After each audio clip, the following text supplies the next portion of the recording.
الحمد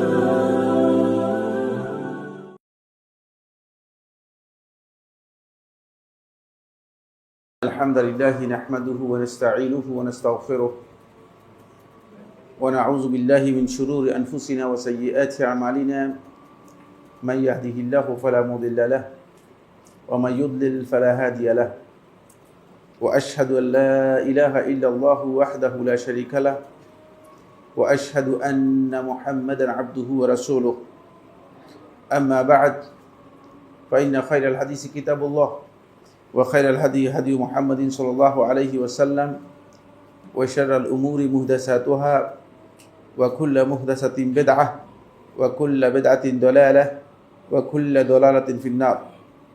قال الله سبحانه وتعالى في كلامه المجيد وأن هذا صراطي مستقيما فاتبعوه ولا تتبعوا السبل فتفرق بكم عن سبيله.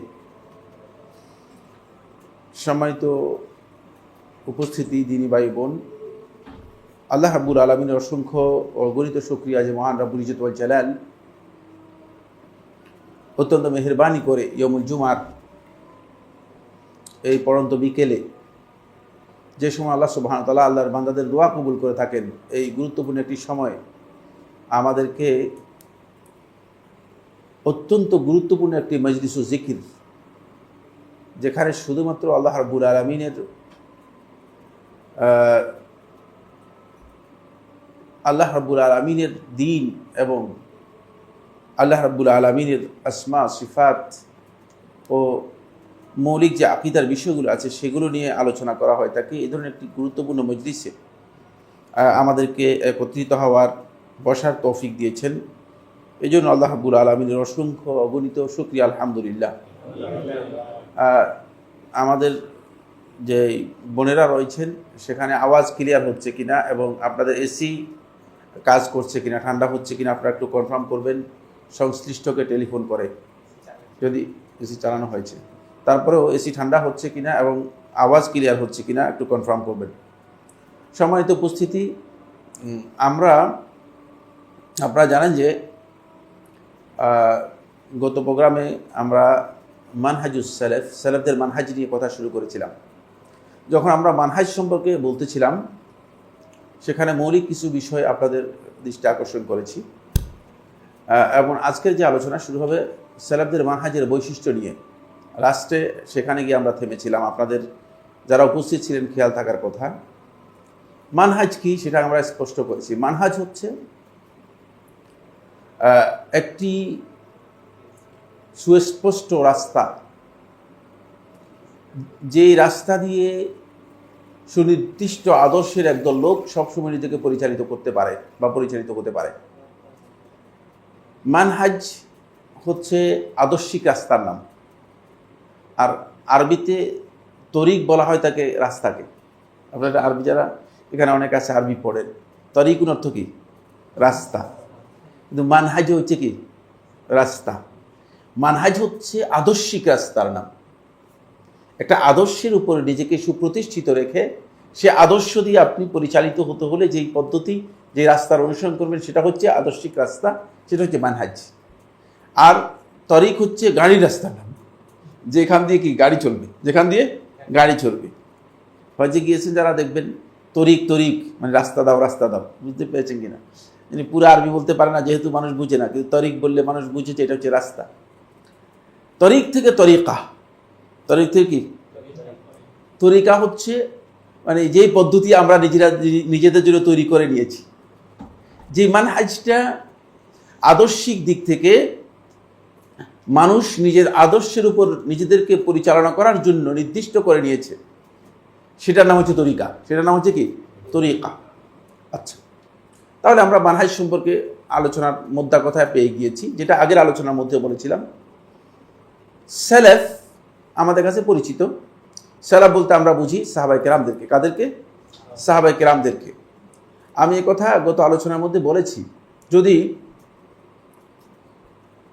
পৃথিবীর কোনো চিন্তাধারায়, কোনো আদর্শে সাহাবায়ে কেরামদেরকে মাইনাস করে যদি ইসলামের কোনো থিম দেওয়া হয়ে থাকে, চিন্তাধারা দেওয়া হয়ে থাকে, তাহলে বুঝতে হবে এটা এত বিকৃত চিন্তা, মাঝখান দিয়ে কাট হয়ে গেছে, এটা ভুল চিন্তা। যেমন এই যে কানেকশান, ইলেকট্রিক কানেকশানটা যদি মিটার থেকে মেইন যেই মানে লাইন আছে সেই লাইন পর্যন্ত যদি কোথাও ডিসকানেক্ট থাকে, একেবারে সামান্য হোক না, এটা চলবে কিনা? লাইট জ্বলবে কিনা? জ্বলবে না, এটা স্বাভাবিক কথা। যদি আপনি সাহাবায়ে কেরামদেরকে কাট করে দেন, বাদ দিয়ে দেন, তাহলে বুঝতে হবে যে আপনার মৌলিকভাবে আকীদার মধ্যে বিচ্যুতি, বিভ্রান্তি তৈরি হয়েছে। ফলে অনেকেই সালাফদের কথা বলেন কিন্তু সাহাবায়ে কেরামদের পর্যন্ত পৌঁছাতে পারেন না, সাহাবায়ে কেরাম পর্যন্ত পৌঁছতে পারেন না। যেমন যারা কাদেরী তরিকার কথা বলতেছেন, কাদরিয়া তরিকার, তাদেরকে আপনি যদি জিজ্ঞেস করেন যে কাদরিয়া তরিকাটা কাদের, তখন তারা হয়তো এটা বলবে যে এটা হচ্ছে আব্দুল কাদের জিলানী রহমতুল্লাহ আলাইহির তরিকা। আব্দুল কাদের জিলানীর সাথে মানে রাসূল সাল্লাল্লাহু আলাইহি ওয়াসাল্লামের সম্পর্ক কি? রাসূলুল্লাহ সাল্লাল্লাহু আলাইহি ওয়াসাল্লাম ইন্তেকালের কয়শো বছর পরে আসছেন, মাঝখান দিয়ে সূত্রটা কোথায় গেল? এটা কি প্রশ্ন করতে হবে না? অবশ্যই প্রশ্ন করতে হবে দ্বীনের জন্য। কারণ আপনি জানতে হবে তো আমি আমার সম্পর্কটা রাসূল পর্যন্ত পৌঁছছে কিনা। আমি আপনাদেরকে গত ক্লাসে বলেছি, আপনারা খেয়াল করেছেন কিনা, যে শেখ আলী আব্দুর রহমান আল হুযাইফি হাফিজাহুল্লাহ তাআলা কোরআন এর ইজাজা এর দিক থেকে তার থেকে রাসূল সাল্লাল্লাহু আলাইহি ওয়াসাল্লাম পর্যন্ত সর্বমোট লোক সংখ্যা হচ্ছে 29 জন। 29 জনের কাছ থেকে বায়া হয়ে তারপরে তার কাছে তিনি কোরআন কি করেছেন, কোরআনের সনদ দিয়েছেন। বুঝতে পেরেছেন? সুতরাং আমাদের সূত্র হচ্ছে এই ধরনের, আমাদের প্রত্যেকের সূত্র আল্লাহ রাসূল পর্যন্ত রয়েছে, এই সূত্র আল্লাহ রাসূল পর্যন্ত পৌঁছতে হবে। মাঝখানে 4-5 জন নেই, মাঝখানে গ্যাপ, তাহলে আপনি বুঝবেন যে আপনার যে এই সূত্র সঠিক নয়, এখানে বিভ্রান্তি রয়েছে। আসুন, এই জন্য সালাফ হচ্ছে সাহাবায়ে কেরাম। সাহাবায়ে কেরামদের সাথে সাহাবায়ে কেরামদের যারা সত্যিকার অনুসরণ করেছে, পরবর্তীতে যুগে যুগে একদল লোক সাহাবায়ে কেরামদের নির্ভেজাল, নিঃশর্ত এবং অত্যন্ত আন্তরিকতার সাথে, ইহসানের সাথে সুন্দরভাবে সাহাবায়ে কেরামদের যারা অনুসরণ করেছে, তারাই হচ্ছে সাহাবায়ে কেরামদের পরবর্তী তাবেঈন এবং তবে তাবেঈন। এদের মাধ্যমেই মূলত কিয়ামত পর্যন্ত একদল লোক সহি দ্বীনের উপর থাকবে। সেটা কোনো কোনো যুগে হয়তো 2 জনও হতে পারে, এতে কোনো অসুবিধা নেই, এতে কোনো অসুবিধা নেই। ইমাম তিরমিজি রহমতুল্লাহ আলাইহি তার সুনানের মধ্যে বর্ণনা করেছেন, তিনি তাকে যখন প্রশ্ন করা হয়েছে যে এই যুগে মানে জামাত বলতে আপনি কাকে বুঝান বা কাকে বুঝানো হয় তাকে, তখন তিনি বলছে আহমদ আস-সুখারী একজনের নাম উল্লেখ করেছেন, তিনি হচ্ছেন জামাত। যদি সুন্নাহর উপর কোনো ব্যক্তি নিজেকে টিকিয়ে রাখতে পারে, সুন্নাহর উপর নিজের পরিপূর্ণরূপে যদি আঁকড়ে ধরতে পারে সুন্নাহকে, তাহলে একজন হলেও তিনি জামাত, একজন হলেও তিনি উম্মাহ। এটা কোরআন বলেছে, ইন্না ইব্রাহিমা কানা উম্মাতান, ইব্রাহিম একজন উম্মাহ ছিল। ইব্রাহিম সম্পর্কে বলতেছেন আল্লাহ তাআলা একজনই, একাই উম্মাহ ছিল। বুঝতে পেরেছেন কেমনি একাই উম্মাহ ছিল? তার কারণ হচ্ছে একটি আদর্শ যিনি টিকিয়ে রাখবেন, তিনি একক থাকলেও তিনি একজন উম্মাহ। বুঝতে পেরেছেন? তার মর্যাদা হচ্ছে উম্মার মর্যাদা, কারণ একটা আদর্শের উপর ছিলেন, তাওহীদের আদর্শের উপর ছিলেন। তার দ্বীনের নাম ছিল দ্বীন হানিফ, হানিফিয়তের উপর ছিলেন, একেবারে নির্ভেজাল শিরক মুক্ত দ্বীনের উপর ছিলেন। ফলে সালাফদের সাথে আমাদেরকে জানতে হবে যে আমরা আমাদের যে সূত্র আছে, এই সূত্র পর্যন্ত আমরা আসলে বুঝতে পেরেছি কিনা। যদি আমার আদর্শ, আমার আকীদা, আমার বিশ্বাস, আমার আমল, আমার আখলাক এগুলো যদি মাঝখানে সলফে সালেহিন পর্যন্ত না গিয়ে শুধুমাত্র ভারতের পর্যন্ত চলে যায়,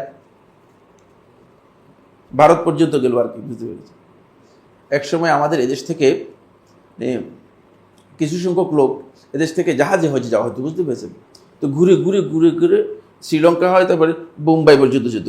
বোম্বাই যাওয়ার পরে এরপর জাহাজ নষ্ট হয়ে যেত, ফিরে বোম্বাই থেকে চলে আসতো। এদেরকে বোম্বাই হাজি বলতো। বুঝতে পেরেছি? বুঝলেন?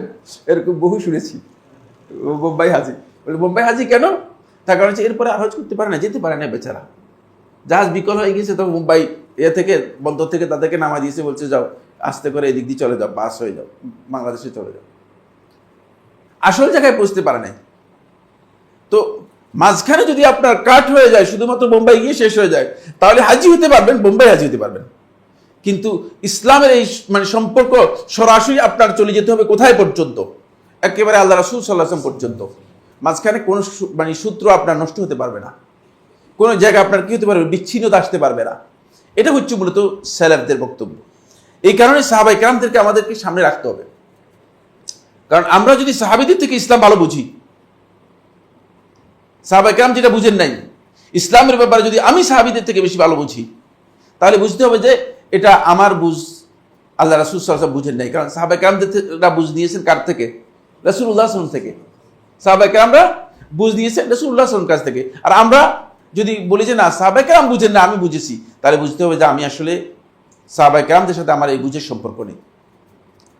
এই মানহাজ, এখানে 4টি মানহাজ গোটা পৃথিবীকে এখন ডমিনেট করতেছে। গোটা পৃথিবীতে 4টি মানহাজ সবচেয়ে বেশি প্রসিদ্ধি লাভ করেছে। যেটা সহিহ মানহাজ, সেটাই মানুষের কাছে অপরিচিত হয়ে গেছে। বুঝতে পেরেছেন কিনা? কারণ রাসূলুল্লাহ সাল্লাল্লাহু আলাইহি ওয়াসাল্লাম বলেছেন যে বাদা আল ইসলাম গরীবান, ইসলাম অপরিচিত, আননোন। একেবারেই যখন ইসলামের আত্মপ্রকাশ হয়েছে, তখন শুধুমাত্র মুহাম্মদ সাল্লাল্লাহু আলাইহি ওয়াসাল্লাম একজনই মুসলিম। তারপরে ঘরে এসে আল্লাহ তাআলার মেহেরবানি, ইচ্ছা করলে খাদিজা রাদিয়াল্লাহু আনহা ইসলাম গ্রহণ নাও করতে পারতেন, ঠিক না? কারণ নবীদের অনেক স্ত্রী ইসলাম গ্রহণ করেননি, কিন্তু খাদিজা রাদিয়াল্লাহু আনহা ইসলাম গ্রহণ করেছেন, 2 জন হলো। আর সবার কাছে অপরিচিত। এইভাবে অপরিচিত আসছে। ওয়াসায়াউদু কামা বাদা, আবার এক সময় সেটা অপরিচিত হয়ে যাবে লোকদের কাছে। এত বিশাল পরিচিতি লাভ করার পরে, যেখানে আল্লাহ রাসূল সাল্লাল্লাহু আলাইহি ওয়াসাল্লাম বলছে মা মিন বাইতি ওয়াবারিন ওয়ালা মাদারিন ইল্লা আদখালাহুল্লাহুল ইসলাম, এই পৃথিবীর মধ্যে যদি পাকা থাকে অথবা কাঁচা থাকে অথবা কোনো তাবু থাকে অথবা কোনো পশমের ঘর থাকে, প্রত্যেকটি ঘরে আল্লাহ সুবহানাহু ওয়া তাআলা ইসলামকে প্রবেশ করাবেন। এরপরে যদি ইসলাম, আবার আল্লাহ রাসূল সাল্লাল্লাহু আলাইহি ওয়াসাল্লাম বলতেছেন ওয়াসায়াউদু কামা বাদা, ঠিক যেভাবে আগে আসছে ঠিক সেভাবে কি হয়ে যাবে, আবার অপরিচিত হয়ে যাবে। আবার লোকদের কাছে অপরিচিত। অপরিচিত কেমন হয়েছে?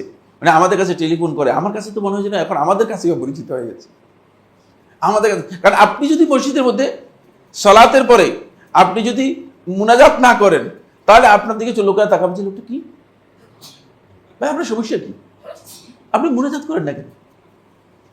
মানে ইসলাম অপরিচিত হয়েছে না কি অপরিচিত হয়েছে? ইসলামই অপরিচিত হয়ে গেছে। বুঝতে পেরেছেন কিনা? ইসলামই অপরিচিত। আমাদের কাছে টেলিফোন করে যে সে বুঝি না, হঠাৎ করে দেখি যে আমার ছেলেটা দাঁড়িয়ে রেখে দিয়েছে মসজিদে নামাজ পড়ে জামাত। কি উত্তর দিবেন আপনি? কি উত্তর দিবেন? মানে ইসলাম যে অপরিচিত হয়ে গেছে এর প্রমাণ দিচ্ছি। বুঝতে পেরেছেন?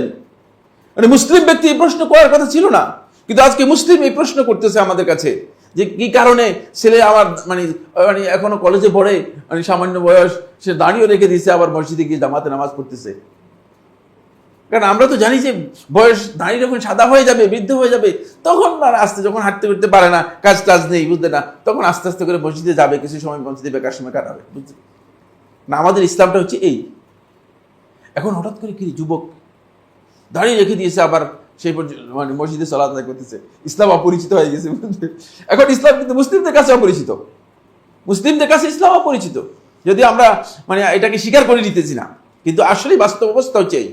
আসুন, রাসূলুল্লাহ সাল্লাল্লাহু আলাইহি ওয়াসাল্লাম যে বলেছেন এই অপরিচিত হয়ে যাবে, এই অপরিচিতের মধ্যে এই 4টি মানহাজ যেগুলো পৃথিবীর মানুষের কাছে পরিচিত ছিল, এর মধ্যে সবচেয়ে যেটা ইসলামের সহিহ মানহাজ, যেটা রাসূল সাল্লাল্লাহু আলাইহি ওয়াসাল্লাম যে মানহাজের উপর লোকদেরকে রেখে গিয়েছেন, সাহাবায়ে কেরামদেরকে রেখে গিয়েছেন, যেই মানহাজের উপর সাহাবায়ে কেরামগণ প্রতিষ্ঠিত ছিলেন, এবং কিয়ামত পর্যন্ত আল্লাহ রাসূল সাল্লাল্লাহু আলাইহি ওয়াসাল্লাম বলেছেন যে একদল লোক প্রতিষ্ঠিত থাকবে, কিয়ামত পর্যন্ত থাকবে, ঠিক ওই মানহাজ, এটাই আজকে আননোন, আর বাকি সবটাই পরিচিত। 1 নম্বর মানহাজ বা 1 নম্বর তরিকা হচ্ছে তরিকাতুস সুফিয়িন, সুফিদের মানহাজ। মাশাআল্লাহ, মাশাআল্লাহ।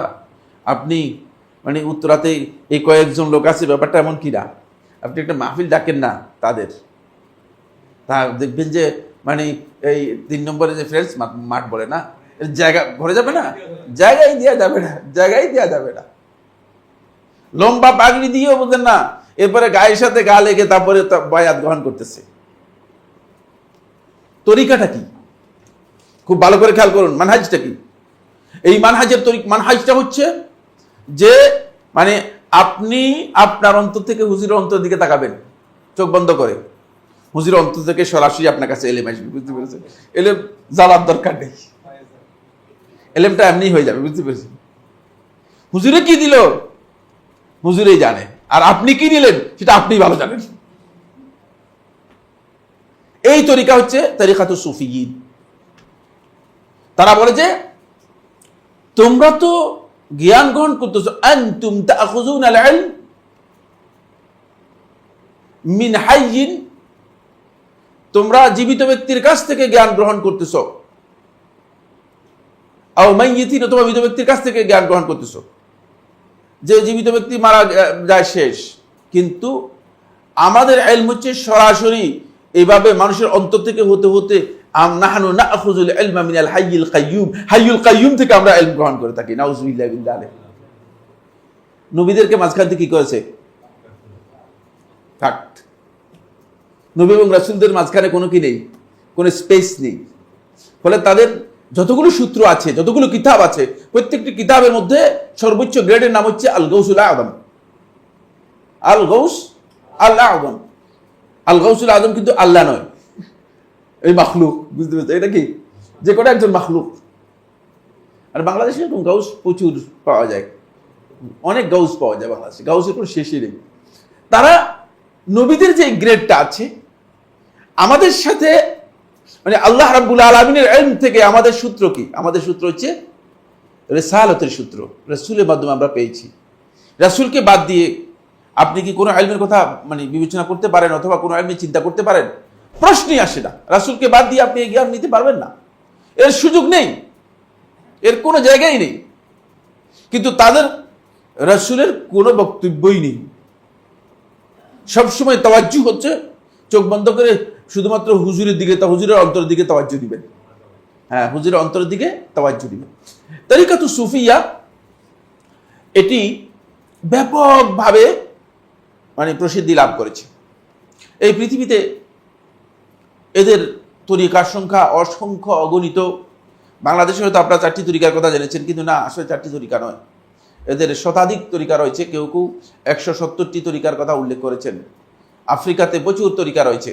যত মানে লোক বৃদ্ধি পাচ্ছে তত তরিকাও কি বৃদ্ধি পাচ্ছে, তত তরিকাও বৃদ্ধি পাচ্ছে। কারণ তরিকা তো আবিষ্কার করা হয়, তো যে জিনিস আবিষ্কার হয় সেটা সবসময় বাড়তেই থাকবে, এটা কমার কোনো সুযোগ নেই। কথা কি বুঝতে পেরেছেন? যেহেতু কোরআন এবং হাদিসের প্রয়োজন নেই, বুঝতে পেরেছেন? চোখ বন্ধ করলেই এলম হয়ে যায়, চোখ বন্ধ করলে কি হয়ে যায়? এলম হয়ে যায়। এলমটা এখন যেভাবে খুশি সেভাবে বিতরণ করা যেতে পারে। এই কারণে তরিকাতুস সুফিয়া, সুফিদের যে তরিকা, মানহাজুস সুফিয়া, এটার সাথে মানহাজুস সালাফের কি কথা, এই জন্য আসছি। এটা বিলকুল্লিয়া সালাফদের মানহাজের পরিপন্থী। এর একটি পার্ট, একটি অংশ সালাফদের মানহাজের সাথে কোনো মিল নেই।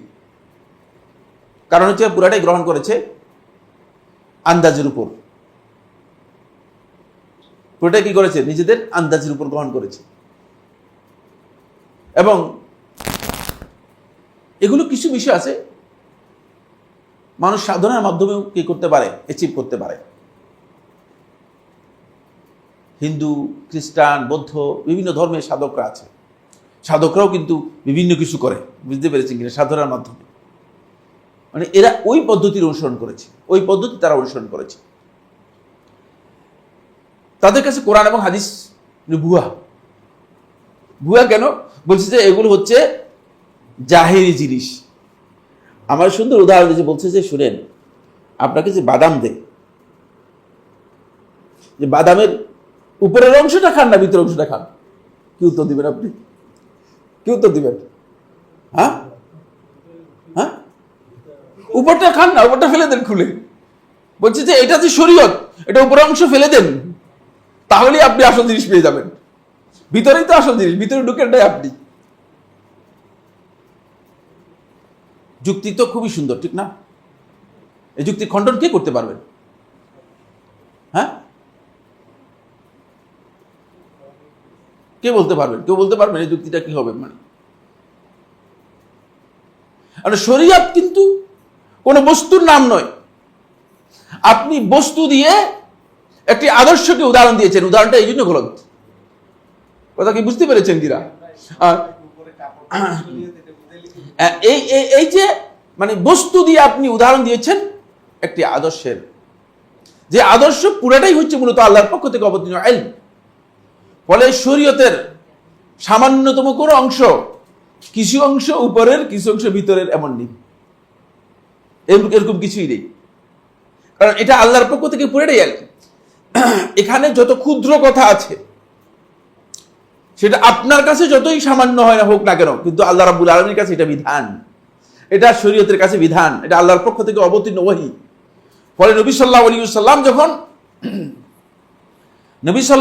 যখন সাহাবায়ে কেরামদেরকে পেশাব পায়খানা কিভাবে করতে শিক্ষা দিয়েছেন, এই বিষয় শিখিয়ে দিয়েছেন নবী সাল্লাল্লাহু আলাইহি ওয়াসাল্লাম, তখনও সাহাবায়ে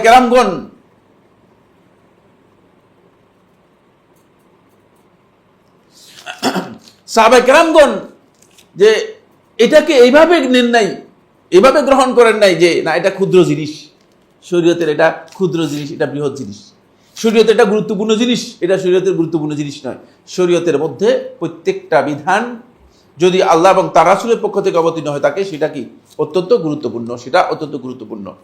আমরা সুফিদের যে তরিকা রয়েছে সেই তরিকার বিষয় নিয়ে কথা বলছিলাম। দেখেন তারা জ্ঞান অর্জনের ক্ষেত্রেও তারা সরাসরি যে জ্ঞানগুলো আছে এগুলোকে মোটেও গ্রহণ করে না, মোটেও গ্রহণ করে না। এর মধ্যে অনেকগুলো গ্রুপ আছে। কেউ কেউ বাহ্যিকভাবে শরীয়ত মানাটা প্রয়োজন মনে করে, কিন্তু শরীয়তটা আসল নয়। বুঝতে পেরেছেন? শরীয়তটা কি নয়? আসল নয়। আসল হচ্ছে তাদের ফয়েজটা হচ্ছে আসল। এর মধ্যে এই সুফি চিন্তাধারার মধ্যে আমাদের এই সাবকন্টিনেন্টের দুটি দল খুবই পরিচিত, খুবই রিনাউন্ড। এক দল হচ্ছে বেরলভী সম্প্রদায়, আরেক দল হচ্ছে দেওবন্দি সম্প্রদায়। দেওবন্দিরা নিজেদেরকে হানাফি দাবি করে থাকে। হানাফি মাযহাবের অনেক মাসআলার মধ্যে তাদের বিরোধ রয়েছে, অনেক মাসআলা তাহকিকের অভাব রয়েছে। বেরলভী সম্প্রদায় যারা আছে তারা সরাসরি কবরে গিয়ে চায় এবং কবরের সিজদা করে, কবরের পূজা করে। শিরকের জন্য আর কিছু বাকি আছে বলে আমার জানা নেই। তারা যদি এটাকে শিরক মনে করতেছে না, কিন্তু আমার জানা নেই যে এতে আর শিরক কোনটা হবে। যদি এটা শিরক না হয় তাহলে শিরক কোনটা হবে এটা আমার জানা নেই। আরেকটি হচ্ছে দেওবন্দি সম্প্রদায়। দেওবন্দিদের মধ্যে যারা আছে তারা কবরওয়ালার কাছে সরাসরি দোয়া করে না, কিন্তু কবরে গিয়ে কবরওয়ালার মুরাকাবা করে, তার কাছ থেকে কবর থেকে তারা ফয়েজ হাসিল করে। এটা কি ওই যে কবর পূজা আছে, কবরে গিয়ে যে সিজদা দিয়েছে, মানে ওই সিজদার চেয়ে মানে কোনো অংশে কম কিনা আপনারা কি মনে করেন? হ্যাঁ, আমি কোনো অংশেও কম মনে করি না, একেবারেও কম মনে করি না। তার কারণ হচ্ছে তাদের একাধিক মুরব্বীদেরকে দেখেছি, আমি নিজের চোখেও দেখেছি। মানে আমি নিজে মানে তৈরি করি বলতেছি, আল্লাহর কসম, না প্রশ্নই আসে না। তাহকিক ছাড়া একটি বক্তব্য এইখান থেকে আমরা দেব না, দেইও না, কোনোদিন দেই না। আমি নিজেই দেখেছি কবরের সামনে গিয়ে চোখ বন্ধ করে কবরের মুরাকাবা করতেছে। কেন জিজ্ঞেস করা হয়েছে যে কবর থেকে তিনি ফয়েজ হাসিল করবেন। ফয়েজ হচ্ছে রহমত। রহমত কি আল্লাহ তাআলার কাছ থেকে হাসিল করবেন না কবর থেকে হাসিল করবেন? আপনাদের আঁকি দেখেন, রহমত কার কাছ থেকে পাওয়া যায়? সুবহানাল্লাহ, সূরা ফাতিহার অর্থ পর্যন্ত বুঝলাম না। আলহামদুলিল্লাহ রাব্বিল আলামিন আর রহমানির রহিম, রহমতের দুটি শব্দ, দুটি বৈশিষ্ট্য, দুটি গুণাবলী, দুটি নাম আল্লাহ সুবহানাহু ওয়া তাআলা সূরা ফাতিহার মধ্যে উল্লেখ করেছেন। খেয়াল করেছেন বিষয়টা? সেটা পর্যন্ত আমরা বুঝলাম না। আমরা রহমতের জন্য কবরের কাছে যেতে হবে, অথচ আমাদের আকীদা হচ্ছে যিনি মারা গিয়েছেন, কবরের মধ্যে আছেন যিনি, তিনি সবচেয়ে রহমতের মুহতাজ এবং তিনি জীবিতদের কাছে দোয়ার জন্য মুহতাজ। এটা হচ্ছে আমাদের আকীদা, এটা হচ্ছে আমাদের আকীদা। তিনি মুহতাজ দোয়ার জন্য, কারণ তার আমলনামা কি হয়েছে, স্টপ হয়ে গিয়েছে, বন্ধ হয়ে গিয়েছে। এখন যদি তার আমলনামার মধ্যে কিছু বাড়াতে হয়, কিছু যোগ করতে হয়, কিছু অ্যাড করতে হয়, তাহলে আপনাকে বাড়াতে হবে, কারণ তার পক্ষ থেকে আর চলবে না। অথচ মানে পুরাই উল্টা। ফলে অনেক বড় একজন আলেম, বাংলাদেশের নাম বললে সবাই চিনে যাবে, এই জন্য আমি বলছি না, যে আমাকে বলতেছিল যে বলছে আমি প্রত্যেক বছরই মদিনায় এসে মদিনাওয়ালার কাছ থেকে মানে আগে পাশ করাইনি তো মদিনাওয়ালায় মানে আমাকে পাশ করে দেন, তারপরে আমি হজের জন্য আসার সুযোগ পেয়ে যাই। চিন্তা করেন এ বক্তব্যকে আপনারা কিভাবে চিন্তা করবেন, এ বক্তব্যের বিবেচনাটা কি হবে, চিন্তা করেছেন? ইয়া সুবহানাল্লাহ। যদি মানহাজ ঠিক না হয়, আপনার সত্যিকার মানহাজ যদি আপনার ঠিক না হয়, আপনার মানহাজের বিচ্যুতি থেকে যায়, তাহলে আপনি এই ধরনের কঠিন কঠিন ভয়ঙ্কর ভয়ঙ্কর জঘন্য জঘন্য শিরকি আকীদার মধ্যে আপনি নিজেকে নিমজ্জিত করে ফেলবেন। আপনি মনে করবেন যে এটা দিন, আসলে এটা দিনের কিচ্ছু না, বরং দিনের চেয়ে অনেক দূরে সরে গিয়েছে। এটাকে আপনি মনে করবেন যে এটা দিন, নাউজুবিল্লাহ মিন যালিক, এবং তারা এটাই মনে করতেছে, তারা এটাকে দিন হিসেবে মনে করতেছে। আশ্চর্যের বিষয়। আমি শুধুমাত্র একটি পয়েন্ট আলোচনা করলাম, কাদের? মানহাজুস সুফিয়া, সুফি মানহাজের একটি পয়েন্ট আলোচনা করেছি, কিন্তু আরো প্রচুর কথা আছে। সুফি মানহাজ নিয়ে আমার বিশ্লেষণ নয়, আমার সালাফদের মানহাজ নিয়ে বিশ্লেষণ। এই জন্য যাতে করে সুফি মানহাজের সাথে কোথায় আমরা কন্ট্রাডিক্ট করছি, এই মানহাজ পুরাটাই মানে এর কোন একটা অংশ আপনি মনে করবেন না যে এটা মানে সালাফদের মানহাজের সাথে কি রয়েছে, সামান্যতম মিল রয়েছে। তাদের কেউ কেউ আশ্চর্য হবেন, তাদের কেউ কেউ একথা বলতেছে যে আমরা যে জাহিরি যে নামাজ পড়তেছি এটা আসলে নামাজ না। বুঝতে পেরেছেন? প্রকৃত নামাজ আমাদের কাছে অন্য জিনিস। চিন্তা করেন মানে কত বিভ্রান্ত বক্তব্য আছে। এগুলো সবগুলো সমাজের মধ্যে ব্যাপকভাবে ছেয়ে আছে এবং মানুষ জানে, এগুলো সম্পর্কে বিস্তারিত জানে। এটা প্রথম মানহাজের কথা বললাম, মানহাজ সুফিয়া। দ্বিতীয় মানহাজ হচ্ছে, এটা হলো মানহাজুল মুতাজিলা ওয়াল আকলানিয়িন। মুতাজিলা এবং আকলানি যারা আছে, আকলানি হচ্ছে যারা আকলকে অগ্রাধিকার দেয়, বিবেককে অগ্রাধিকার দেয়, তাদের মানহাজ।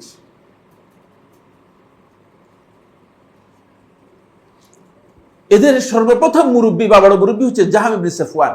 এর নাম বললাম কি? জাহাম ইবনে সাফওয়ান। এ হচ্ছে সবচেয়ে গ্রেট মুরব্বী আর কি। বুঝতে পেরেছেন? এই গবেষণা করতে করতে আল্লাহ রাব্বুল আলামিন সম্পর্কে এমন এক পর্যায়ে গবেষণা করে ফেলেছে যে শেষ পর্যন্ত বলছে যে না, আরশের উপরে আল্লাহ তাআলা আছেন, এটা আল্লাহ আরশের উপরে আসলে কিছুই নেই, কিচ্ছু নেই। আল্লাহকে নাই করতে করতে করতে করতে আল্লাহ তাআলার আকার নাই, আল্লাহ তাআলার মানে সিফাত নাই, আল্লাহ রাব্বুল আলামিনের নাম নাই, আল্লাহ রাব্বুল আলামিনের গুণ নাই, নাই নাই নাই নাই করতে করতে একবারে আল্লাহ তাকে দায়ী করে দিয়েছেন। নাউযুবিল্লাহি মিন যালিক, দায়ী করে দিয়েছেন। বুঝতে পেরেছেন?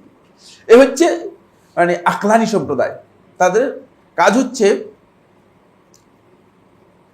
কোরআন এবং হাদিসকে আকল দিয়ে কি করবে, ওজন করবে, বিবেচনা করবে। যদি আকল সেটাকে অ্যালাউ করে, খুব ভালো করে খেয়াল করুন। এবং বর্তমানে বাংলাদেশে এই ধরনের গ্রুপ অনেক বেশি মানে হচ্ছে, প্রমোট হচ্ছে, এবং তাদের ব্যাপক প্রচারণা আমরা লক্ষ্য করে যাচ্ছি। এদের কাজ হচ্ছে এই যে আকল দিয়ে কোরআন এবং হাদিসকে আমরা ওজন করব। যদি আকল দিয়ে বুঝে না আসে এবং আকল যদি কোরআন এবং হাদিসের এই বিষয়গুলোকে সাপোর্ট না করে, সমর্থন না করে, তাহলে এগুলো গ্রহণযোগ্য না, এগুলো বাতিল। নাউজুবিল্লাহ। আমি আপনাদেরকে বলতে চাই, কোরআন এবং হাদিসের প্রথম পার্টটা আসেন। প্রথম পার্টটা যে কোরআন এবং হাদিস যে আল্লাহর পক্ষ থেকে অবতীর্ণ হয়েছে জিবরিল আমিনের মাধ্যমে, এটা আকল দিয়ে বুঝার কোনো সুযোগ আছে? আপনারা বলেন আছে? জিবরিলকে দেখছেন? হ্যাঁ, এটাই তো আপনাকে প্রথম বিশ্বাস করতে হবে, যেখানে দ্বীনের প্রত্যেকটি বিষয়ে ঈমান বিল গায়বের সাথে জড়িত। ঠিক না? এই ব্যক্তিকে এটা বলা দরকার, দ্বীনের প্রত্যেকটি বিষয় যেখানে ঈমান বিল গায়ব, অদৃশ্য ঈমানের সাথে জড়িত, সেই ক্ষেত্রে কিভাবে বলতে পারে যে আকল দিয়ে আমি কোরআন হাদিসকে ওজন করব? কোরআন এবং হাদিস, কোরআন আল্লাহর পক্ষ থেকে অবতীর্ণ হয়েছে, হাদিস রাসূলুল্লাহ সাল্লাল্লাহু আলাইহি ওয়াসাল্লামকে আল্লাহর পক্ষ থেকে ওহী দেওয়া হয়েছে। এই দুইটা আপনাকে প্রথম বিশ্বাস করতে হবে, তারপরে এগুলো আপনাকে মানতে হবে। আর আপনি যদি মনে করেন আকল দিয়ে ওজন করবেন, ওজন করার তো সুযোগই নেই আপনার, কারণ এগুলো ওজনের বিষয়ই না। কারণ প্রথমেই তো আপনি বিপদের মধ্যে পড়বেন যে জিবরিল আমিন যে কথা বলেছে এটা আপনি কিভাবে প্রমাণ করবেন আকল দিয়ে? এটা আকল দিয়ে প্রমাণ করতে পারবেন না। যেমনি ভাবে আপনি আকল দিয়ে, খুব ভালো করে খেয়াল করুন, আপনি আকল দিয়ে পৃথিবীর অনেক জিনিস প্রমাণ করতে পারবেন না। যারা আকলানি রয়েছে তাদের এটা বোঝা উচিত, আকল দিয়ে সব জিনিস প্রমাণ করা যায় না। আকল দিয়ে সব জিনিস কি করা যায় না? যুক্তি দিয়ে সব জিনিস প্রমাণ করা যায় না। আজকে যে শুক্রবার, যদি মনে করেন কিছু সংখ্যক লোক আমি ফুসলাই দিয়ে একটা গ্রুপ করে বলে যে না এটা শুক্রবার নয়, এটা হচ্ছে বুধবার, এরপরে একটা গ্রুপ যদি বের হয় এসে বলে আচ্ছা আজকে শুক্রবার নয় আজকে হচ্ছে বুধবার, প্রমাণ করে দিতে পারবেন তো আপনারা? দলিল আছে তো আপনাদের কাছে? চিন্তা করে, কোনো দলিল নেই, কোনো দলিল নাই। যদি আমার কাছে এসে বলে যে কোরআন হাদিস থেকে দলিল দেন, কেমন পর্যন্ত আমি দলিল দিতে পারবো কিনা? হ্যাঁ, আপনারা বলেন না, আদৌ কি আমি দলিল দিতে পারবো? প্রশ্নই আসে না। দেখছেন, খুবই স্পষ্ট বিষয়, খুবই স্পষ্ট বিষয় দেখছেন, অথচ এটা মানে পৃথিবীর কেউ অস্বীকার করার মতো সুযোগ নেই। সুতরাং সব জিনিস কিন্তু আকল দিয়ে, সব জিনিস শুধুমাত্র বিবেচনা দিয়ে সব জিনিসকে কি করা যাবে না, সব জিনিসকে আপনি প্রমাণ করতে পারবেন না। এই আকলানি সম্প্রদায়ের তাদের মানহাজটা কি? তাদের অনেকগুলো মানহাজের মধ্যে শুধুমাত্র একটা মানহাজ বলো, যেমন সুফিদের অনেকগুলো মানহাজ থেকে একটি মানহাজ বলেছি, এদেরও অনেকগুলো মানহাজ থেকে একটি মানহাজ বলব। তাদের মানহাজ হচ্ছে তারা কোরআন এবং হাদিসকে তারা গ্রহণ করে না যতক্ষণ পর্যন্ত নিজেরা কোরআন এবং হাদিসকে নিজেদের আকল দিয়ে মনে করে যে এটা ঠিক আছে, আকল দিয়ে এটাকে ওজন করে, মানে আকল দিয়ে প্রমাণ করে যে না এটা ঠিক আছে, এটা চলতে পারে। এখন এই যে আকল দিয়ে, কার আকল দিয়ে এটাকে ওজন করবে? পাগলের আকল, ইউনিভার্সিটি প্রফেসরের আকল, একজন কৃষকের আকল, একজন সাধারণ পাবলিকের আসল, একজন কুলির আকল, একজন জেলে মাছ ধরে তার আকল, সবার আকল কি সমান কিনা? হ্যাঁ, আপনারা কি মনে করেন? হ্যাঁ, তাহলে এই বক্তব্য যে ভুল। আকল দিয়ে যে শরীয়তকে দিনকে ওজন করার বিষয়টি বলা হচ্ছে, এটা যে পরিপূর্ণরূপে মিথ্যা, মানে এটাই বোঝা যাচ্ছে। তারা কেন এটাকে গ্রহণ করতেছে? তার কারণ হচ্ছে শরীয়তকে সরাসরি অস্বীকার করলে কি হয়ে যাবে? কাফের হয়ে যাবে। বুঝতে পেরেছেন না? এখন যখন আপনি বলবেন যে ভাই আপনি তো কাফের, আপনার প্রশ্নই আসেন আপনি দিনের মধ্যে আসবেন কি পৃথিবীতে? যেহেতু ইসলামের লেবাস ধারণ করেছে, ইসলামের লেবাসটাকে ব্যবহার করে, এটাকে পুঁজি হিসেবে ব্যবহার করে, মানে এখান থেকে বের হতে চায় না, আর কোরআন এবং হাদিসকে পরিপূর্ণরূপে মানতেও চায় না। এটা হচ্ছে শয়তানের সবচেয়ে বড় একটি অবলম্বন। এর নাম হচ্ছে মূলত খাহেশের অনুসরণ, প্রবৃত্তির অনুসরণ। প্রথম যুগে তাদের একটা দৃষ্টিভঙ্গি ছিল খুব ক্ষীণ, কিন্তু ইদানিং এরা এত ব্যাপক হয়েছে যে বেশিরভাগ হাদিসকে অস্বীকার করে,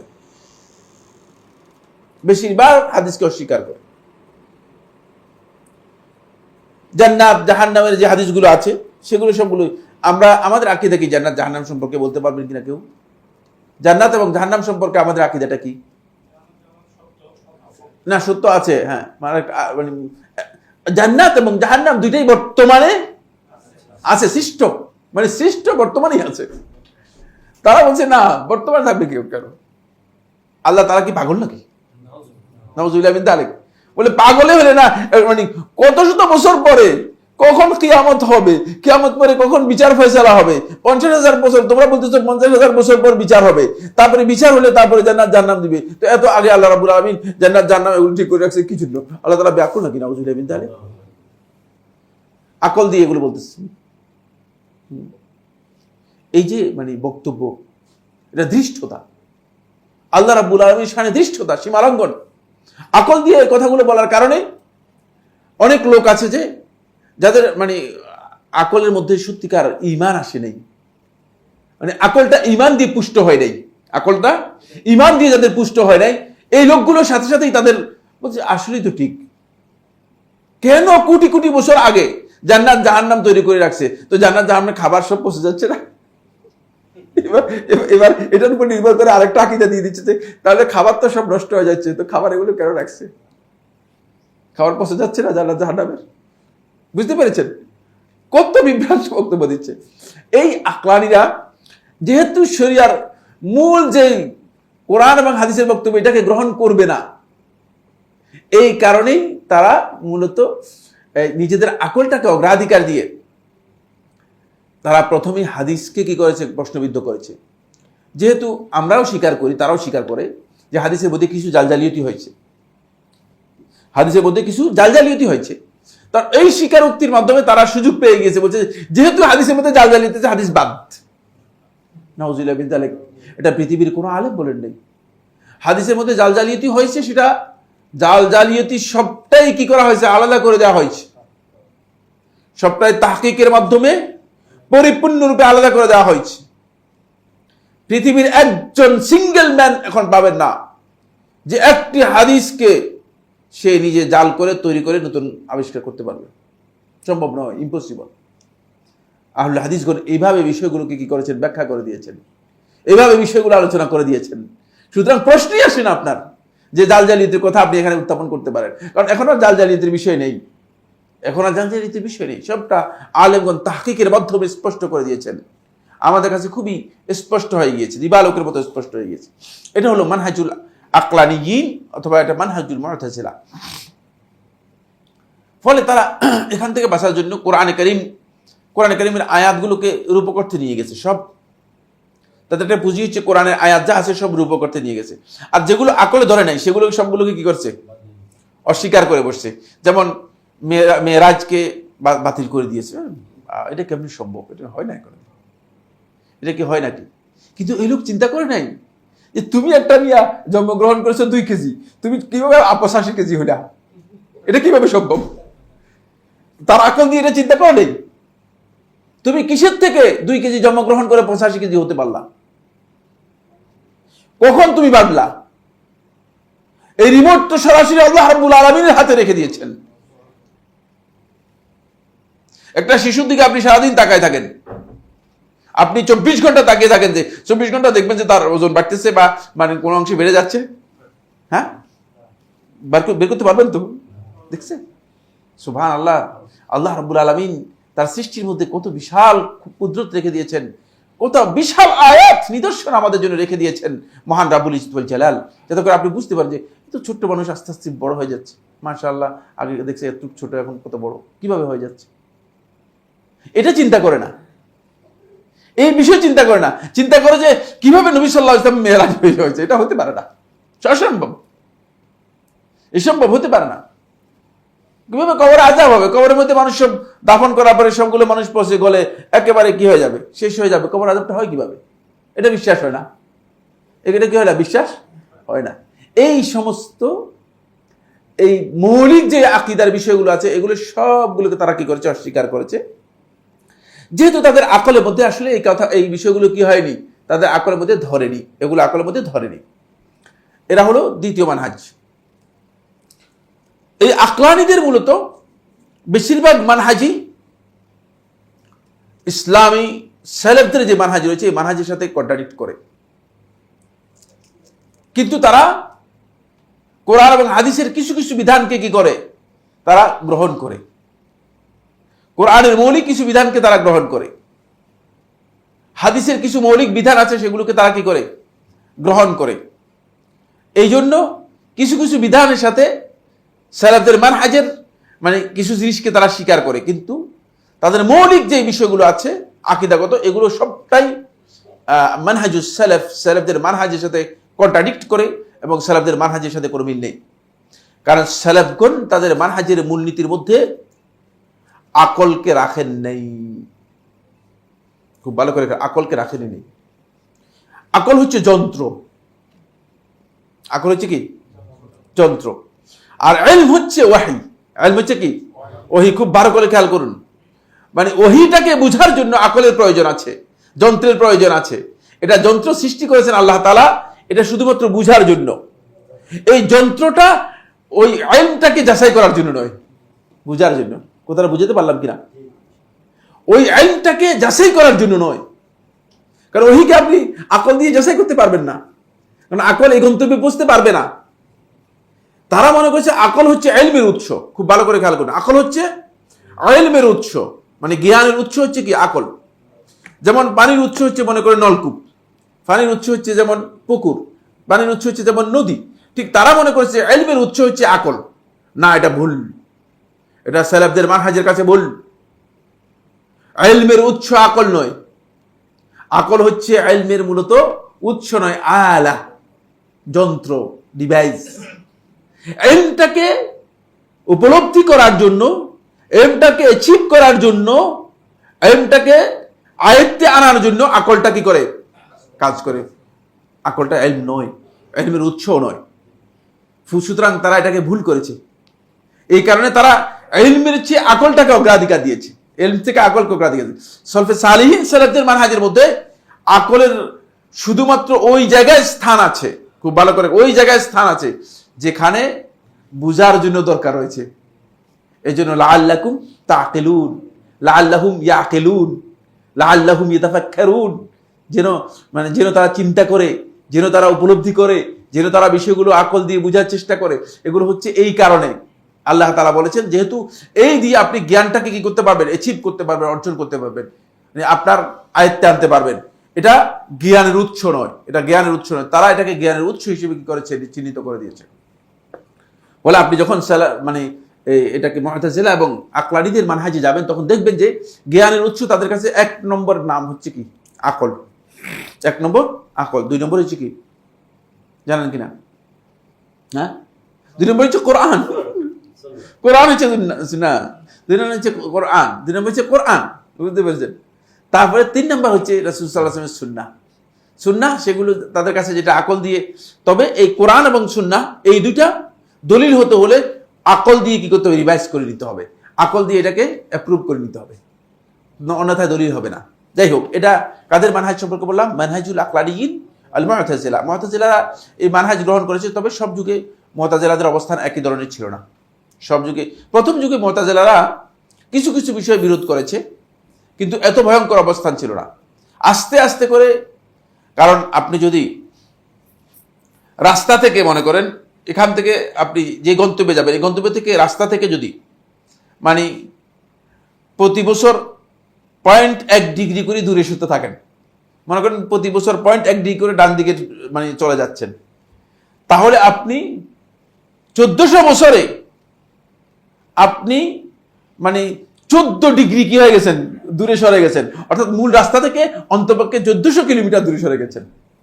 কথাটা বুঝতে পারলাম কিনা?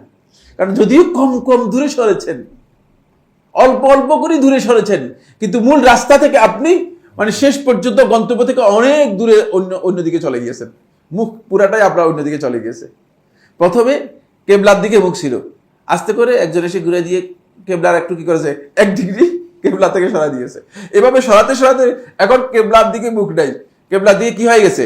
পেছনের অংশ চলে আসছে, পিঠ চলে আসছে। এত তাদেরকে কি করেছে? মুখ ফিরে দিয়েছে।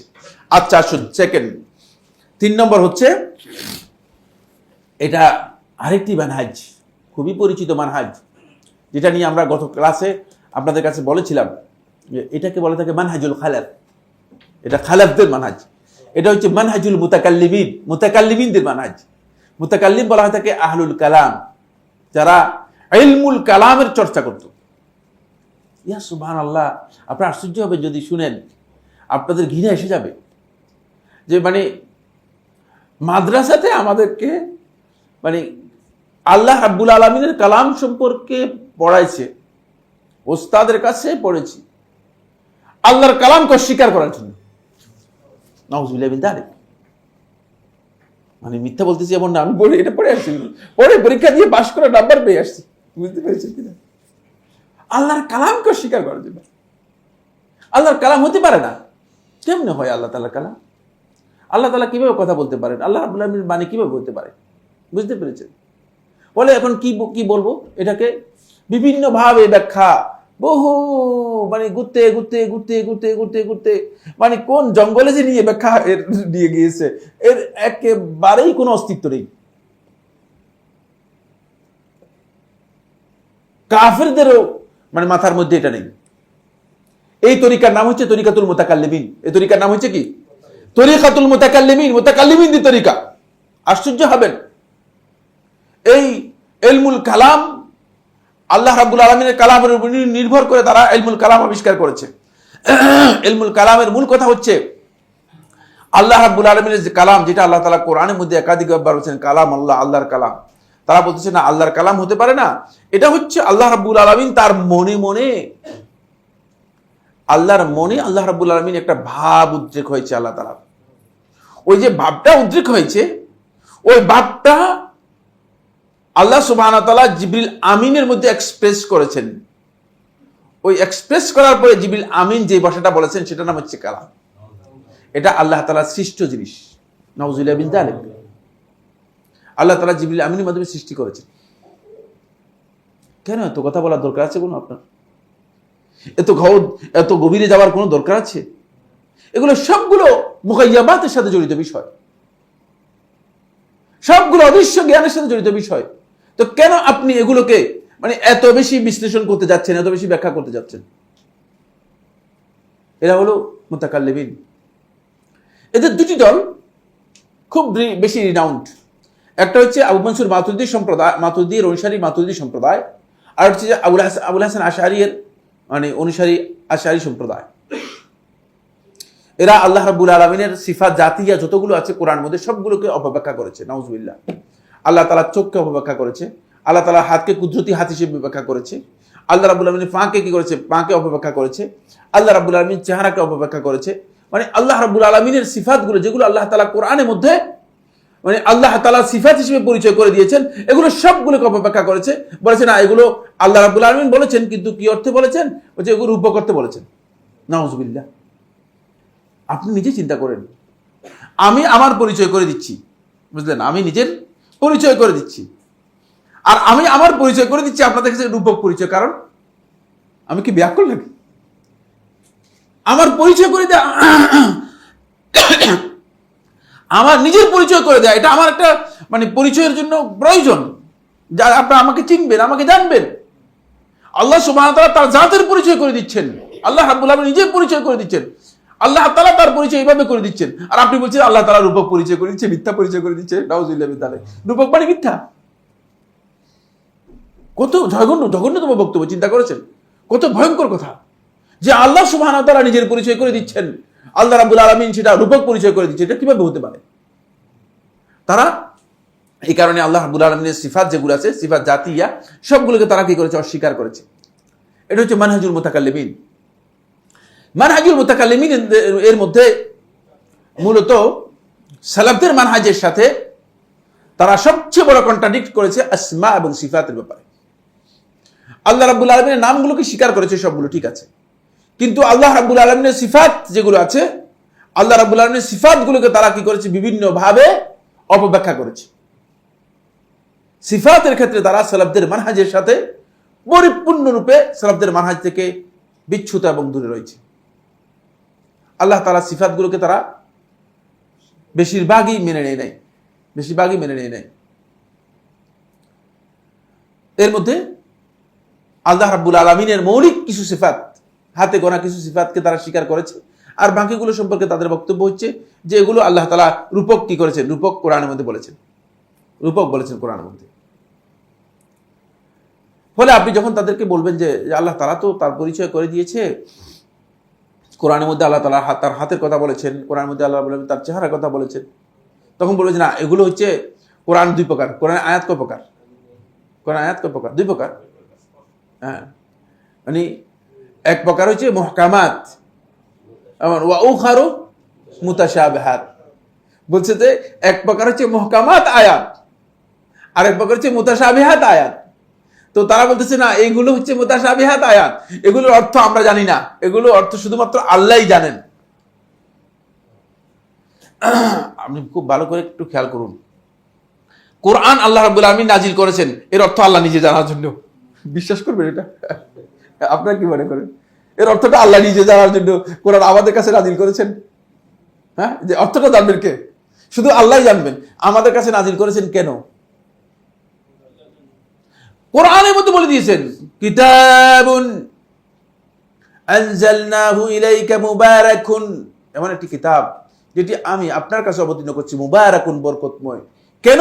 লিয়াদাব্বারু আয়াতিহি, যাতে করে এর আয়াতসমূহ তারা গভীরভাবে উপলব্ধি করতে পারে, বুঝতে পারে।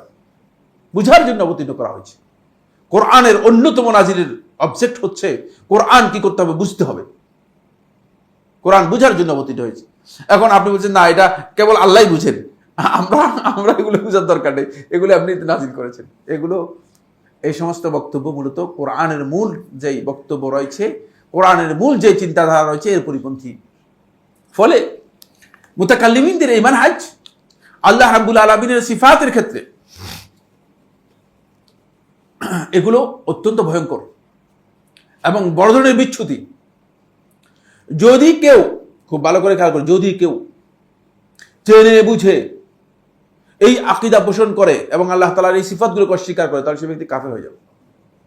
আর যদি না জেনে না বুঝে, জ্ঞান না থাকার কারণে, অজ্ঞতার কারণে, মূর্খতার কারণে, কারণ এগুলো কঠিন বিষয়, তো মানে আন্দাজে এই বিষয় সম্পর্কে ধারণা নেই, যদি এমন হয় থাকে, তাহলে তার এই কাজটা ভুল হবে এবং গুনার কাজ হবে, ভুল হবে এবং গুনার কাজ হবে। জানা তার জন্য ফরজ ছিল, সেই ফরজ থেকে সে কি হয়েছে, বিচ্যুত হয়ে গিয়েছে, সেই কারণে সে গুনাহগার হবে। কিন্তু কোনোভাবেই এটাকে তাবরীর করা, কোনোভাবেই এটাকে যৌক্তিক এবং এটাকে উত্তম মনে করার সামান্যতম কোনো সুযোগ নেই। তারা যখন যে তখন পর্যন্ত এত কথা বললাম কি কারণে, ওই কথাটা বোঝানোর জন্য, এই কায়দাটা বোঝানোর জন্য। তারা যখন দেখলো যে সেলেফদের মানহাজে, সেলফে সালহিনগণ খুবই সহজ ভাষায় আল্লাহ রাব্বুল আলামিনের সিফাত জাতিয়া যেগুলো আছে সেগুলোকে তারা স্বীকার করে নিয়েছে। যেহেতু এখানে একটা মূল মন্ত্র আছে, মূল সূত্র আছে। মূল সূত্রটা কি? মূল সূত্রটা হচ্ছে লাইসা কামিসলিহি শাই ওয়া হুয়াস সামিউল বাসীর। কোন জিনিসই আল্লাহ তাআলার সাথে কোনো তুলনা নেই, কোনো উপমা নেই, কোনো উদাহরণ নেই। সুতরাং আল্লাহ রাব্বুল আলামিনের সাথে উপমা না দিয়ে আপনি আল্লাহ তাআলার জন্য হাত সাব্যস্ত করেন, পা সাব্যস্ত করেন, যেটা আল্লাহ তাআলা সাব্যস্ত করেছেন সাব্যস্ত করেন, কিছুই অসুবিধা নেই। কোন অসুবিধা আছে? আমি তো কোনো উপমা দিই নেই, কোনো উদাহরণ তো কথা সেট করা হয়নি আল্লাহ তাআলার জন্য। সুতরাং প্রশ্নই আসে না আল্লাহ রাব্বুল আলামিন সম্পর্কে আপনি আল্লাহ তাআলা যেটা সাব্যস্ত করেছেন সেটা সাব্যস্ত করতে পারবেন না, সাব্যস্ত করতে পারবেন। আসুন, এখন তারা দেখেছে যে সালফে সালেহিনগণ তো উপমা ছাড়াই সাব্যস্ত করে দিয়েছে। আর এর বিপরীত যে বিষয়টি, সেটা হলো, এর বিপরীতে যেটা আছে সেটা হলো মুতাকাল্লিমিন যারা আছে তারা কি করেছে, এটাকে সাব্যস্ত করে নেই।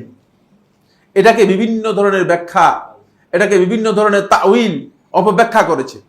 ফলে এই কাজটা করার কারণে তখন লোকেরা তাদেরকে বলেছে, তোমরা তো মানে সঠিক পথ থেকে বিচ্যুত হয়ে গিয়েছো, সঠিক চিন্তা থেকে বিচ্যুত হয়ে গেছো, তোমাদের এই বক্তব্য তো সঠিক নয়। কারণ তোমরা এগুলো যে অপব্যাখ্যা করেছো, এই ব্যাখ্যাটা তোমরা কোথেকে নিয়েছো, কোথায় কার কাছ থেকে নিয়েছো? সাহাবায়ে কেরামদের কাছে তো পাওয়া যায় নাই। রাসূলুল্লাহ সাল্লাল্লাহু আলাইহি ওয়াসাল্লাম তো এই ব্যাখ্যা করেন নাই। সালফে সালেহিন যেহেতু সাব্যস্ত করেছেন, তাহলে সলফদের পথ তরিকাটা তোমার অনুসরণ করা দরকার ছিল। তখন তারা একটা কায়দা আবিষ্কার করেছে, যেটা গত ক্লাসে যারা ছিলেন তারা খেয়াল করছেন কিনা, এটা আমি উল্লেখ করেছিলাম। এই কায়দাটা হচ্ছে এই তরিকাতুস সালাফি আসলাম, যে সালাফদের এই তরিকাটা আল্লাহ রাব্বুল আলামিনের নাম, গুণাবলী, আল্লাহ তাআলার বক্তব্য সাব্যস্তের ক্ষেত্রে এটা হচ্ছে আসলাম, নিরাপদ। খেয়াল আছে কিনা? গত ক্লাসে আমি বলেছি এটা হচ্ছে আসলাম, নিরাপদ। কিন্তু তরিকাতুল খালাফ মানে মুতাকাল্লিমিনদের তরিকা, খালাফদের তরিকা, এটা হচ্ছে আ'লাম ওয়া আহকাম, এটা হচ্ছে অধিক জ্ঞান সম্পন্ন এবং অত্যন্ত প্রজ্ঞাময়। নাউযুবিল্লাহ মিন যালিক। বলে এখানে জ্ঞান বেশি আছে। জ্ঞান কি আছে? জ্ঞান হচ্ছে আল্লাহ তাআলার চোখকে আপনি বরকতে নিয়ে গেছেন, আল্লাহ তাআলার চোখকে আল্লাহ রাব্বুল আলামিনের সাহায্যের দিকে নিয়ে গেছেন। এই জ্ঞানটা পাইলেন কোথায় আপনি? আল্লাহ তাআলার চোখ আল্লাহ তাআলা সাব্যস্ত করেছেন, আর আপনি বলে যে না, এটা চোখ না, এটা হচ্ছে আল্লাহ রাব্বুল আলামিনের বরকত, আল্লাহ তাআলার সুদৃষ্টি, সাহায্যের দৃষ্টি, আল্লাহ তাআলা সাহায্য করেছেন। কোথায় পেলেন আপনি এটা? কোথায় পেলেন? কোথায় থেকে এখানে বের করলেন? না আল্লাহর উপর কি অতিরিক্ত কথা বললেন? অবশ্যই অতিরিক্ত কথা বলেছেন। যেখানে কোরআন এবং হাদিসের কোনো বক্তব্যের মধ্যে ইমাম আবু হানিফা রাহমাতুল্লাহ আলাইহি শুধুমাত্র কোরআনের মধ্যে হাদিস, খুব ভালো করে খেয়াল করুন, হাদিসের বক্তব্য যোগ করতে ইমাম আবু হানিফা রাহমাতুল্লাহ রাজি হন নাই। বলেছেন যে হাদিসের মধ্যে যে অতিরিক্ত বক্তব্যটুকু আসছে, কোরআনের মধ্যে যেটা অতিরিক্ত আসে নাই, হাদিসের মধ্যে আসার কারণে কোরআনকে আলাদা রাখার জন্য হাদিসের এই বক্তব্যকে আমরা বলবো যে এটা মানে যুক্ত হবে, কিন্তু এটা অন্য ফরম্যাটে আসবে, এটা মানে নসের কোরআনের সাথে আসবে না। যেখানে ইমাম আবু হানিফা রাহমাতুল্লাহ আলাইহি হাদিসকে পর্যন্ত কোরআনের সাথে যুক্ত করতে রাজি হলেন না, সেখানে আপনারা আল্লাহ রাব্বুল আলামিনের সিফাতকে নিজেদের মন গড়া বক্তব্য দিয়ে আল্লাহর কোরআনের মধ্যে যুক্ত করে দিচ্ছেন। এটা কোত্থেকে আপনারা আবিষ্কার করলেন? কে বলেছে এটা? এটা একটি মাত্র কারণ, সেটা হচ্ছে সালাফদের মানহাজের পরিপন্থী, আর নিজেদের মানহাজটাকে একটু মানুষের কাছে খোলাসা করার জন্য, বড় করার জন্য, যে ওয়া তারিকাতুল খালাফি আ'লামু আহকাম, যে খালাফদের তরিকা, মুতাকাল্লিমিনদের তরিকা, এটা হচ্ছে আলাম, অনেক বেশি জ্ঞান সম্পন্ন। মানে এর মধ্যে অনেক কথা আছে। আল্লাহ তাআলার হাতকে মানে 4-5টা তাবিল করেছেন। তো এখন এই লোকে একভাবে তাবিল করেছে, এই লোকে একভাবে তাবিল করেছে, 5 জনে 5 ভাবে তাবিল করেছে। আল্লাহ তাআলা কি আসলে এরকম কথা বলছেন? হ্যাঁ, প্রশ্ন আছে।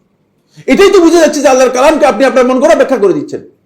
তাহলে কিয়ামত পর্যন্ত যদি আল্লাহ রাব্বুল আলামিনের কালামের এই অপব্যাখ্যা চলতে থাকে, তাহলে হাজার হাজার ব্যাখ্যা আল্লাহর নামে চালু করে দিবে, সবগুলো মিথ্যা ব্যাখ্যা, সবগুলো অপব্যাখ্যা। এই কারণে এই অপব্যাখ্যার কোনো সুযোগ এখানে নেই, অপব্যাখ্যার কোনো স্থানে নেই। তারা এই তরিকাটা আবিষ্কার করে, এবং এটা মানে সবচেয়ে বহুল মানে প্রচলিত একটি কায়দা, যে সালফে সালেহিন যা বলছেন আসলাম নিরাপদ, বলছে যদি কোনো সমস্যা থেকে বাঁচতে চান কেউ, তাহলে এই পথটা অবলম্বন করতে পারেন। কিন্তু আমাদের তরিকাটা, আমরা যে তরিকাটা অবলম্বন করেছি, আমরা যে মানহাজটা অনুসরণ করেছি, এই মানহাজটা হচ্ছে আমাদের সবচেয়ে জ্ঞান গর্ব, অত্যন্ত জ্ঞান ভিত্তিক মানহাজ। নাউজুবিল্লাহ মিন যালিক। জ্ঞান ভিত্তিক কিসের জ্ঞান দিয়েছেন? অতিরিক্ত কি জ্ঞান রয়েছে?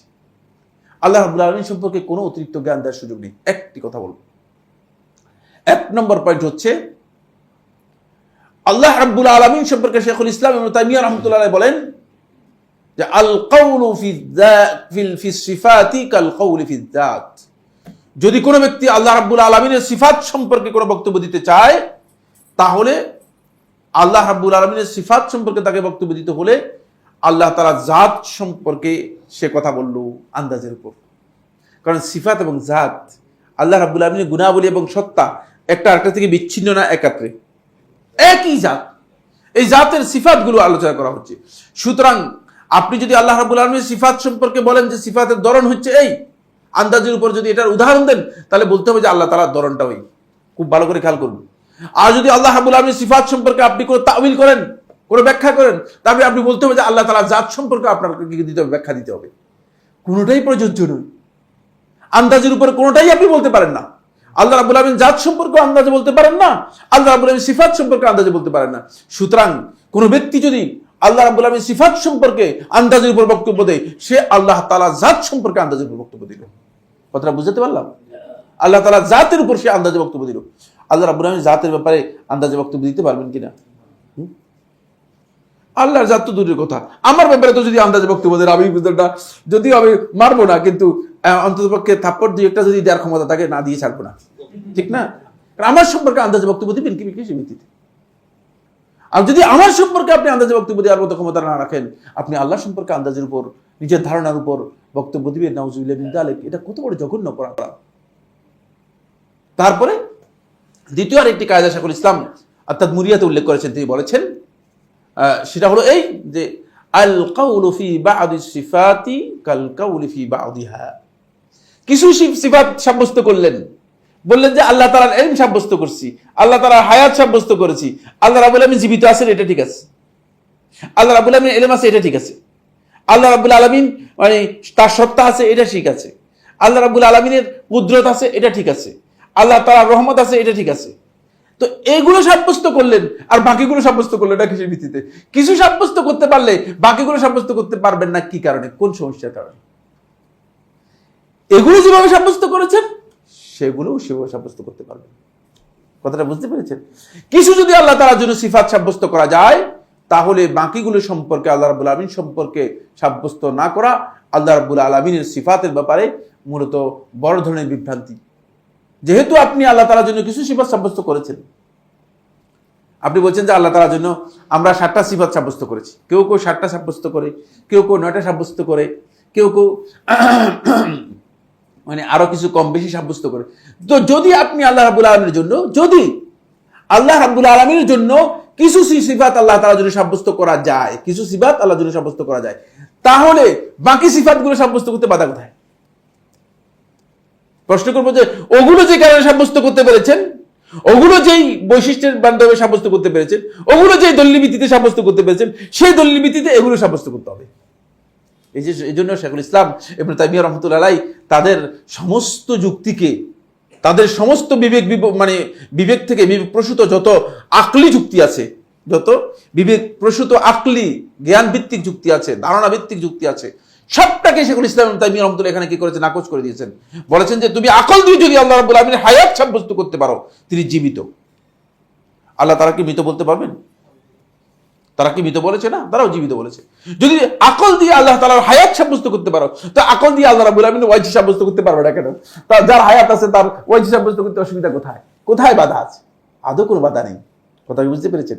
তাহলে এই যে বক্তব্য যে তারিকাতুল খালাফি আ'লামু আহকাম, যে খালেফদের যে তরিকা মানহাজ আছে এটা অনেক জ্ঞান ভিত্তিক, অনেক বেশি পাণ্ডিত্যপূর্ণ, প্রজ্ঞাময়, এই বক্তব্য একেবারে ভিত্তিহীন। এই বক্তব্যের কোনো ভিত্তি নেই, এই বক্তব্য যুক্তির দিক থেকে কোনো ভিত্তি নেই।